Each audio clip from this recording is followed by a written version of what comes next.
आपने इंडेक्सेस कैसे बनाने, फिर आपने ऑटो इंक्रीमेंट फील्ड कैसे बनानी है, आपने प्रोसीजर्स कैसे क्रिएट करने हैं, आपने व्यूज कैसे क्रिएट करने हैं। तो स्टार्ट करते हैं। आज की इस वीडियो में हम जो 4 कमांड के बारे में डिस्कस करेंगे कि डिफ़ॉल्ट वैल्यू किस तरह डिफाइन करते हैं मायसीक्वल में, इंडेक्स कैसे क्रिएट करते हैं, ऑटो इंक्रीमेंट कैसे डिफाइन करते हैं और टेबल को एनालाइज कैसे करते हैं। ये एक छोटी सी एग्जांपल है कि एक टेबल है मेरे पास ऑर्डर के नाम से। मैंने इसमें डिफ़ॉल्ट वैल्यू इस तरह से की, ऑर्डर डेट जो है ना बाय डिफ़ॉल्ट सिस्टम की डेट इंसर्ट हो जाएगी। एक टेबल क्रिएट करते हैं ऑर्डर्स के नाम से। ये टेबल, अच्छा मैं डेटाबेस सेलेक्ट करता हूँ, यूज, मैं यहाँ पे कर लेता हूँ शो डेटाबेसेस और मैं कर लेता हूँ यूज इन्वेंट्री। ठीक है, अब मैं इस टेबल को क्रिएट करता हूँ, ये मेरा टेबल क्रिएट हो गया। अब मैं क्या करता हूँ, इसमें एक वैल्यू इंसर्ट करता हूँ। इसमें देखें मैंने सिर्फ वन और हेलो इंसर्ट किया और मैंने किसी भी संकेत में कोई डेट नहीं इंसर्ट करती हूँ। ठीक है, मैं यहाँ पे इसको इंसर्ट कर देता हूँ। ये देखें वन रो इंसर्ट हो गई है। अब सेलेक्ट करते हैं यहाँ से इसको, सेलेक्ट स्टैटिक फ्रॉम ऑर्डर्स। अब देखें इसमें देखें आप ऑर्डर की डेट का जो कॉलम है, इसमें आप देखें डेट ऑटोमेटिकली माइस्क्ल ने इंसर्ट कर दी। तो ये हमारा बेनिफिट है डिफॉल्ट वैल्यू डिफाइन करने का। एक एग्जांपल और कर लेते हैं। यही मैंने एक टेबल क्रिएट किया पर्सन के नाम से। अब इसको मैं टेबल क्रिएट कर लेता हूँ। ये टेबल मेरा ऑलरेडी एग्जिस्ट करता है, तो मैं पहले इस टेबल को ड्रॉप कर देता हूँ। Drop table persons. मैं इस टेबल को दोबारा क्रिएट कर देता हूँ। ये टेबल क्रिएट हो गया मेरा। अब मैं क्या करूंगा, देखें इसमें मैं एक वैल्यू इंसर्ट करता हूँ।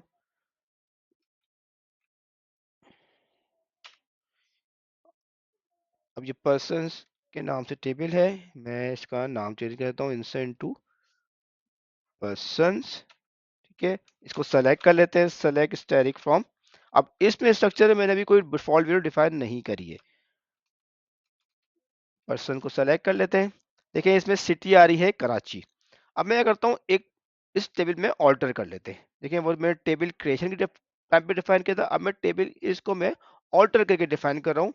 टेबल क्रिएशन के बाद मैं alter table persons alter city set will default कर देता हूँ सेट।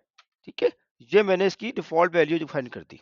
अब मैं क्या करता हूँ, यही वैल्यू मैं दोबारा इंसर्ट करता हूँ और इस टाइम पे मैं सिटी जो है वो इंसर्ट नहीं करूंगा। ये मैंने यहां से किया। देखिए ये,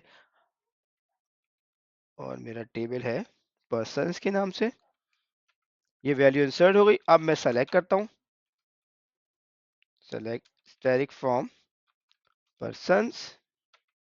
देखें इसमें इसने डिफॉल्ट वैल्यू डिफाइन खुद ही ऑटोमेटिकली डिफाइन कर दी। ठीक है, उस टाइम पे हमने एक सिटी जब एंटर की थी तो ऑटोमेटिक सिटी यहाँ पे इंसर्ट हो गई थी। अब हमने सिर्फ डिफॉल्ट वैल्यू डिफाइन कर दी और इंसर्ट करते वक्त सिटी का हमने नाम डिफाइन नहीं किया, तो उसने ऑटोमेटिकली हमारी डिफॉल्ट वैल्यू से सिटी खुद ही इंसर्ट कर दी।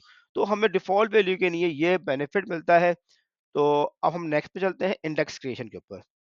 यही टेबल है, मैं एक टेबल दोबारा सी पर्सन का जो बनाया है मैंने, इसको ड्रॉप कर देता हूँ। एक नया टेबल क्रिएट करता हूँ मैं यहीं से, पर्सन। ये टेबल क्रिएट हो गया।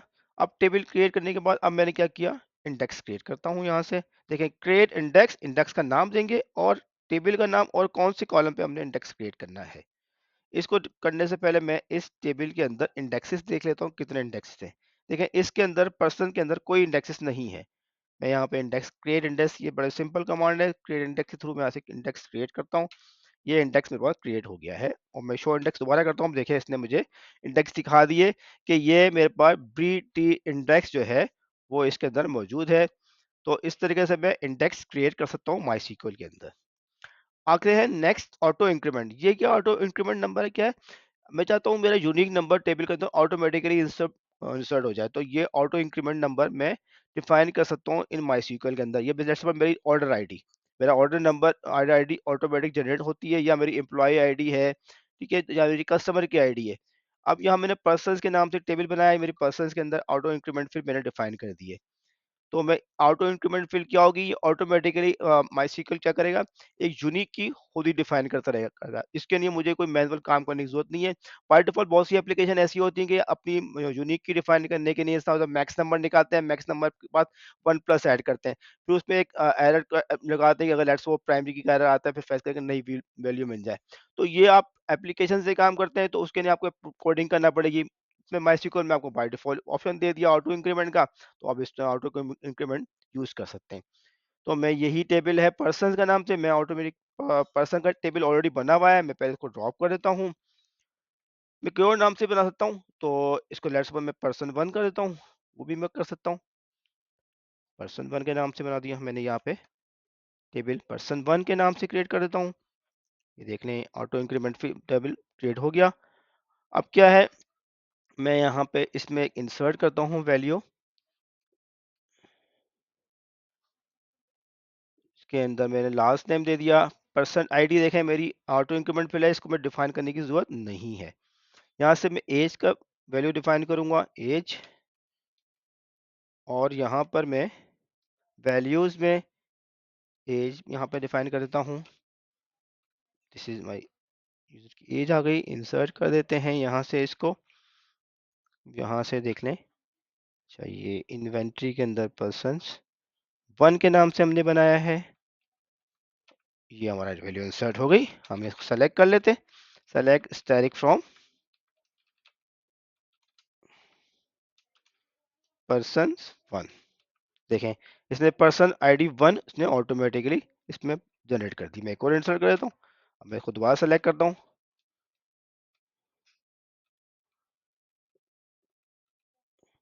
देखें दो पर्सन ID 2 भी यहाँ पे ऑटोमेटिक जनरेट हो गई।